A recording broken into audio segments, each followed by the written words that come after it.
一个德语单词你见过很多次，也查过很多次，但还是记不住。如果你也有这种感觉，那今天的视频就是为你打造的。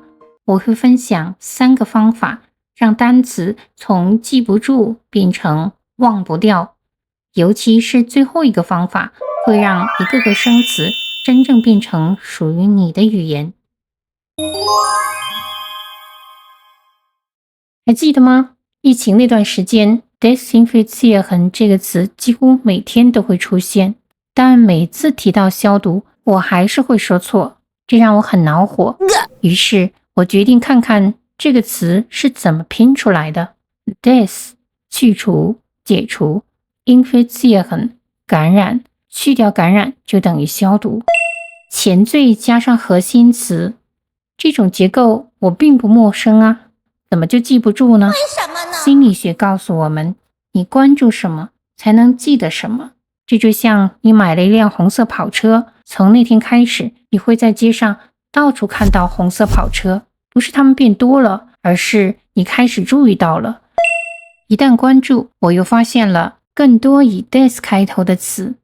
disorientiert 原本有方向，被拿走，失去方向。 disinteressiert 原本有兴趣，被拿走，失去兴趣。 disorganisiert 原本有组织，被破坏，变得混乱。你会发现他们其实都在做同一件事，把原本的状态去掉，对不对？再看另一组 verlernen、verpassen、verbrennen 这些词你可能都见过，但不一定总结过。前缀 ver 很多时候都带着一种偏离变化的感觉。再比如 anfangen、ansehen、ansehen， an 通常表示靠近、开始、接触等等。你会慢慢发现，这些前缀都在改变动词的方向或者状态。当你开始这样看单词，你就不再是在记词，而是在识别一种模式。这种模式让你能够猜出词的意思，那么记单词这件事儿就不再是负担，而是可以自动发生的。你还见过哪些类似的词？在评论区列举出来。第2个让我词汇量变化很大的方法是阅读，但重点不是多读，而是读同一个主题。因为如果你每天都刷不同的主题，比如财经、新闻、热点、体育，那你见到的很多词其实都只是过客，你见过它，但你没有真正认识它。然而，如果你在同一个主题里反复阅读时，同一批词是会不断回来找你的。说说我的经历，我在德国念的是 BWL， 在阅读宏观经济的教材时，有几个词一直在反复出现。Der Zins, die Nachfrage, die Inflation。 一开始他们对我来说也只是查过的词，但他们在不同的场合反复出现，最后一个简单的逻辑浮出了水面。如果利率降低，借钱变得便宜，人们就更愿意花钱，这导致市场需求上升，然后价格会上涨，就可能出现通货膨胀。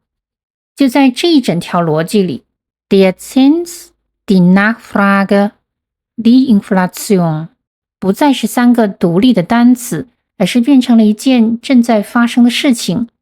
你脑子里出现的是一幅幅的画面，那些曾经的生词都变得栩栩如生，你很难不记得它们。所以当你在同一个主题里反复阅读时，你会一遍又一遍地遇见同一批词，他们会给你讲故事。慢慢的，他们就不再是生词，而是你已经认识的老朋友了。前面2个方法确实能帮助我们记住很多生词，但仅仅记住还不够，重要的是要把它们变成属于自己的语言。这时就要用到第3个方法了，使用它们。比如 genervt、enttäuscht, zufrieden 或者 sinnvoll, praktisch, kompliziert 还有一些动词 vermeiden, schleppen, abschaffen 这些词你都能看得懂，但在平时表达的时候你很少会想到用它们。比如表示赞同某种想法或者行为时，你可能习惯说 Das ist gut， 而表达不赞同、不喜欢、不想要时，你可能会说 Das gefällt mir nicht, ich will das nicht mehr haben。 他们当然是对的，但如果你满足这样的表达，你就无法掌握那些更具体、更地道的词，所以要经常逼着自己不要说 Das ist gut， 而是说 Das ist sinnvoll, das ist praktisch, das macht Sinn。 不要说 Das gefällt mir nicht, ich will das nicht mehr haben， 而是说 Das nervt mich wirklich, ich will das abschaffen。 哪怕一开始很不自然，但这种尴尬感就是大脑在建立新回路的过程。只要多用几次，你对这个词的感觉就会发生根本性的变化，它从你认识的词变成你会说的话。现在你明白了吧？你记不住单词，不是因为你不够努力，而是因为你没有给他们机会真正进入你的世界。所以记住德语单词靠的不是死记硬背，而是这3个动作：看懂它，反复遇见它，用起来。当你这样去学，大脑就不再是记忆，而是在建立连接，让那些你认识的词一点一点变成你真正会用的语言。这一周试着做3件事：找一个词，拆解它的结构，选一个主题，连续读3天，再找2个词，刻意用起来，然后告诉我哪一个词你突然就记住了。我是木兰，我们下期见。